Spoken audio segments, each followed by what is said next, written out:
যারা আমাদের আগের সিকিমের ব্লগ দেখেছো তারা নিশ্চয় জানো প্রাকৃতিক কারণে আমরা ইস্ট সিকিম ভ্রমণ করতে পারিনি, কিন্তু ওই যে পাহাড় আমাদের টানে, তাই পাহাড়ের ডাক আমরা ফেরাতে পারি না।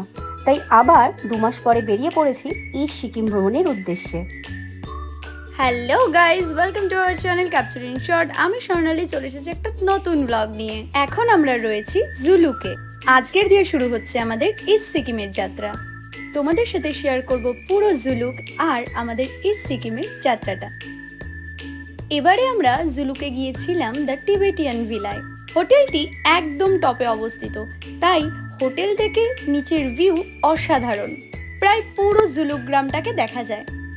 জুলুক পৌঁছতে পৌঁছতে আমাদের প্রায় সন্ধ্যা হয়ে গেছিল, তাই আলোগুলো খুব সুন্দরভাবে জ্বলে উঠেছিল। এই হোটেলটির রুম এবং অ্যাম্বিয়েন্স অসাধারণ এক কথায়।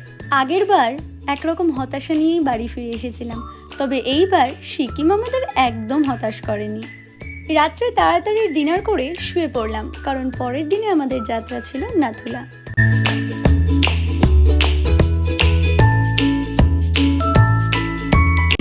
চলো আমাদের রুম ট্যুরটা তোমাদের সাথে শেয়ার করা যাক।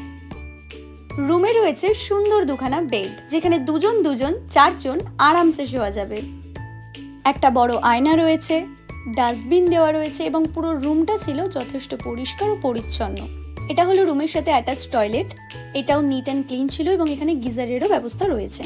পরের দিন সকাল সকাল উঠে জানলা খুলতেই এরম একটা ভিউ দেখে মনটা বেশ ভারাক্রান্ত হয়ে গেল। চলে এসেছি রেডি হয়ে ব্রেকফাস্ট করতে।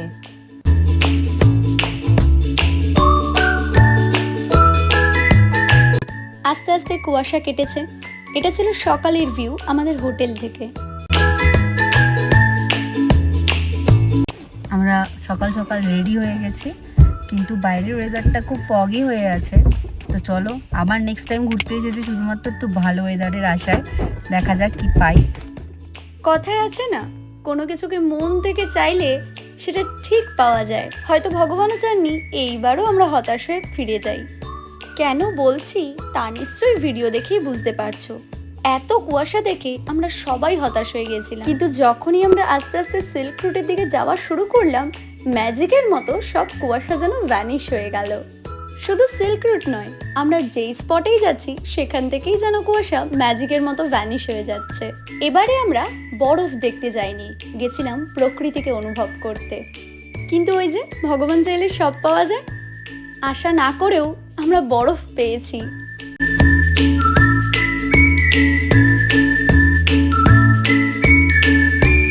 আমরা এখন চলে এসেছি নাথাং ভ্যালিতে। নাথাং ভ্যালি বেশিরভাগ সবাই বরফই দেখতে পারে, বাট আমরা যেটা দেখতে পাচ্ছি সেটা দেখাচ্ছি দেখো।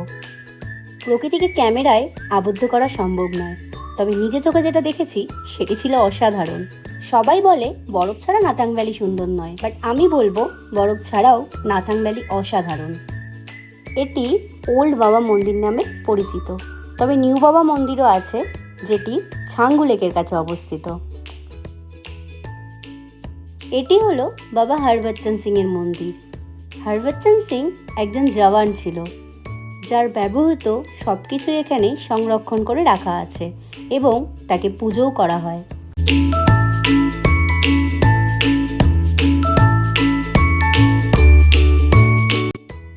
এরপর যেতে যেতে আরেকটি স্পট পড়লো কুপুপ লেক। এটিও খুব সুন্দর একটা জায়গা। পাহাড়ের রাস্তা নিয়ে তো আর নতুন করে বলার কিছু নেই, এর আগেও বলেছি রাস্তা প্রকৃতি খুব সুন্দর এখানকার। তবে যত ওপরের দিকে আসতে থাকবে ততই গাছপালা কম, তাই এখানে আসলে একটু শ্বাসের প্রবলেম হতে পারে। তার জন্য অবশ্যই অক্সিজেন সিলিন্ডার আর কর্পূর ক্যারি করা আবশ্যক। তার সাথে অবশ্যই ডার্ক চকলেট আর পপকর্ন রাখবেন। আমাদের মধ্যে প্রায় সবারই হালকা শ্বাসকষ্ট হয়েছিল, আমাদের কিন্তু ওই কর্পূরই অনেক সাহায্য করেছিল।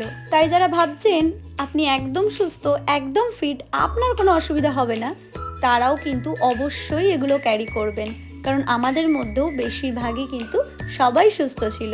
নাথুলায় বাচ্চাদের নিয়ে গেলে একটু সতর্কভাবে নিয়ে যাওয়া উচিত, কারণ এটা অনেকটা হাই অল্টিটিউডে। এরপর নাথুলার রাস্তা আর প্রকৃতি দেখতে দেখতে মুগ্ধ হয়ে চলেছিলাম নাথুলার উদ্দেশ্যে। বলেছিলাম না ভগবান আমাদের হতাশ করেনি, তাই নাথুলা যেতে যেতেই পেয়ে গেলাম বরফের দেখা। আসলে আমাদের টিমে অনেকেরই এটা প্রথম বরফ দেখা ছিল, তবে আমরা নর্থ সিকিমে এত বরফ দেখে ফেলেছি যে এটা আমাদের কাছে নগণ্য লাগছিল। পৌঁছে গেলাম নাথুলা, সেই বহু অপেক্ষাকৃত জায়গা। এটা যে পাহাড়ের সিজন টাইম সেটা নাথুলা গিয়ে ভালোভাবে বুঝতে পারলাম।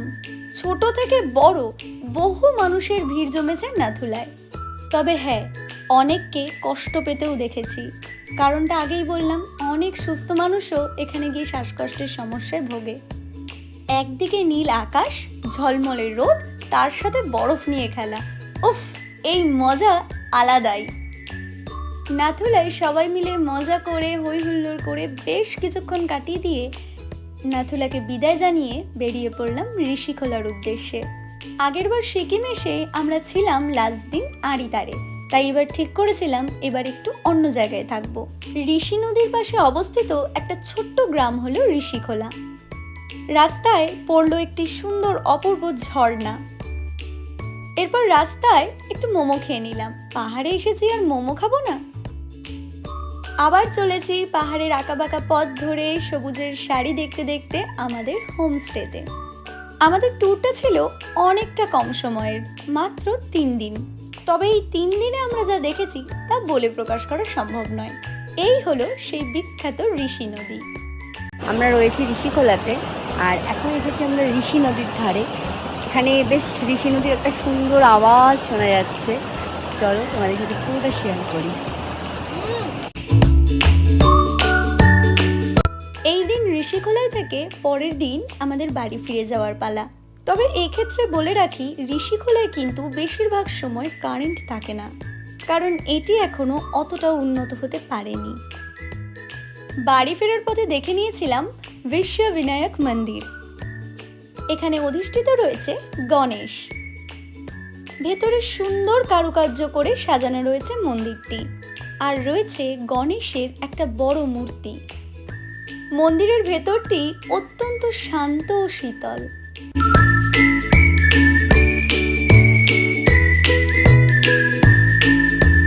ওই যে প্রথমেই বললাম, আমাদের কাছে সময়টা খুব কম ছিল, তাই ঋষিখোলাটা তোমাদের সাথে ভালোভাবে ডিসক্রাইব করতে পারলাম না, কারণ বাকি সময়টুকু আমরা একটু নিজেদের মতো করে কাটিয়েছি।